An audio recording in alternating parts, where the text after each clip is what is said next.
Mpita yeekulira era nga yenze eyali emabega w'okulwanirira abaana ba Kafeero abaali baaboolebwa.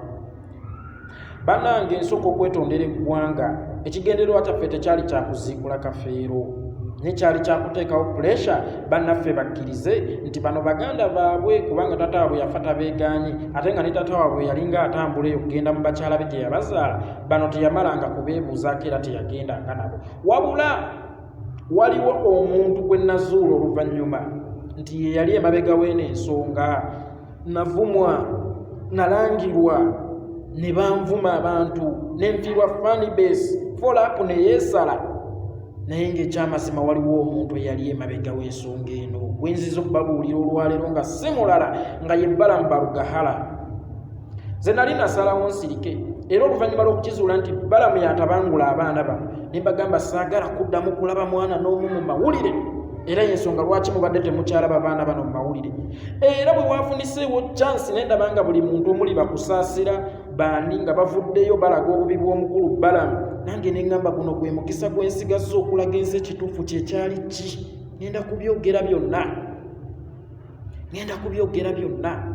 Munnange Pulezidenti Museveni yayita omukulu Balamu nga gwe yali amanyi nti ye kayungirizi w'eno mu art industry, n'amugamba ki ekitabangudde abaana ba Kafeero, nti abaana bamu beegaanye baana bannaabwe, abalala baddukidde mu kkooti era yabawadde olukusa baziikule Kafeero. Pulezidenti Museveni kyava abagamba nze munnange sinyoomoola kkooti.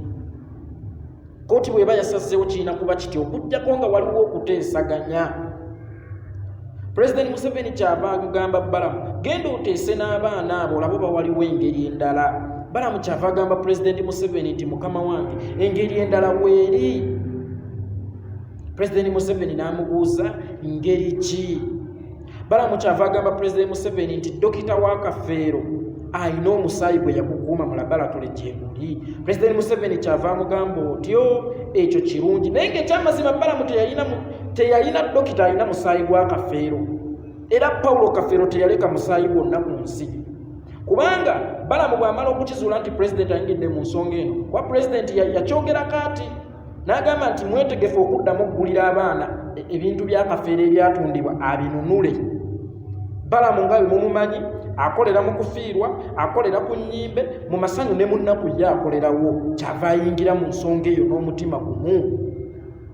Munnange Balamu ng'akubira baana ssimu, abaaboolebwa n'abaaboola ng'abayita ku Radio 4. Omusika wa Paulo Kafeero gwe bayita Martin nga nkubira essimu n'aŋŋamba yeekolera.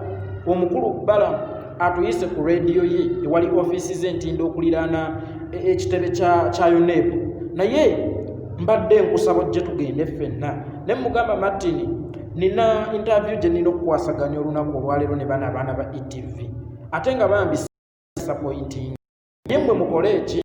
Gende wabula temukola ensobi yonna kye mutatekubira essimu. Munnange nga Martin agenda wa Balamu ku Radio 4 ng'agenda n'ennende eyo gye basanga ne Swazi ne bannaabwe ababoola. Olwatuukayo ng'omusajja abatega kamera nti tukkiriziganyiza tukozese omusaayi guli taata gwe yaleka, ng'abaana bagumira ekya kamera. Bwe bamala okugumira ekya kamera, Balamu ajjayo empapula abasayiniza abatezeera ne kamera basayininge nti bakkiriziganyiza okukozesa omusaayi gwa Kafeero gwe yaleka ku nsi. Martin n'ankubira essimu. Martin bwankubira essimu ne mugamba temusayininga ku kintu kyonna, munnindeko nkole ki? Nzija. Nenkubira looya w'abaana abo gwe bayita Jozige iso ye ssentebe w'eyo Emityana gwe bayita Kansolo Zige. Ne mukubira n'aŋŋamba agambe tebakola ensobi n'emu.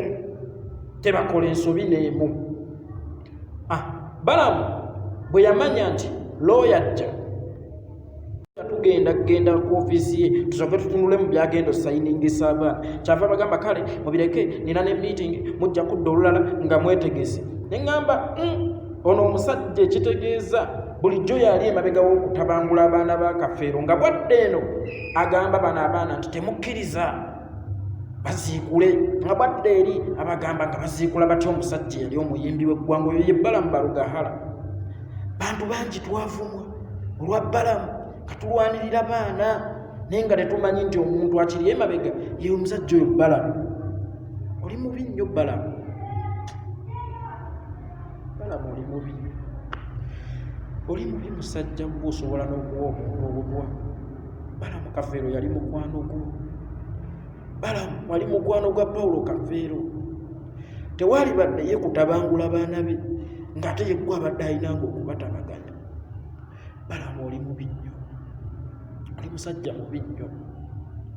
Balamu oli mubi nnyo. Osobola okukolera mu nnyimbe, osobola okukolera mu kuziika, bwe buli mbeera oyagala obeere nga ye gwe kamala byonna. Naye nga ku kya Kafeero watukyayisa, wakaabya abantu amaziga, naye nga ye gwe yali atabangula endaayi, wali atabangula omusaayi gwa Kafeero mu Balamu. Lwaki bwe wamanya nti tugenda kujja, lwaki abaana wabagamba mubireke? Lwaki Balamu bwe wamanya nti tugenda kujja, lwaki abaana wabagamba mubireke? Bwega wali omanyi okutte bazzonto, olw'okuba wali otegedde nti pulezidenti ebintu ebyatundibwa byonna agenda bikuba, obba abaana. Toli muntu Balamu. Ate tewaali badde gwe Balamu Kafeero yakuwa ebivvulu. Kafeero yakuwa ebivvulu n'ogaggawalira ku Kafeero. Balamu tewaali badde gwe musajja gwe.